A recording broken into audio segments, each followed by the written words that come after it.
The courthouse elms were dew-black with dawn when the balloonitic came rumbling into the square aboard his mule-drawn buggy, one wheel wobbling out of true. An ancient driver sat at the reins with the surly airman hunched alongside him, his boots propped, dusty and seam-busted on the splashboard.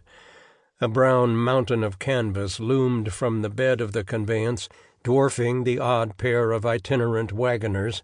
The fabric was crumpled and creased, the geologic panes etched with the soils of distant hills and pastures and bogs. The bleached white facade of the county courthouse stared down at the soiled heap passing before it, unimpressed. Carnival tents were sprouting in the square like overnight toadstools. There was the snake charmer, the bearded lady, and the wild man from Borneo, who gnawed on white clubs of ox-bone, his ankle shackled to an iron stake driven deep into the earth beneath his tent.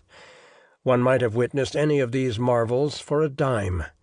But the three brothers who followed the wagon across the square, marching along the dark, dew-cut streaks of its passage like tightrope walkers, Billy and Jack and Johnsy Faulkner, did not come for such lesser wonders. They came to watch a man die. The buggy halted, and the gypsy balloonist and his helper stepped down and went to work removing posts and planks from beneath the piled canvas, erecting a crude framework of sawn pine in the middle of Oxford Square, before the four-sided clock of the courthouse whose faces rarely agreed. Over this they draped the canvas gas bag, tugging and coaxing corners like men making up a bed, and the helper set a skillet of hot coals beneath the flaccid shroud. The balloonatic lifted a 5-gallon can of coal oil down from the bed of the buggy and, kneeling, slung the first dipper of oil onto the coals.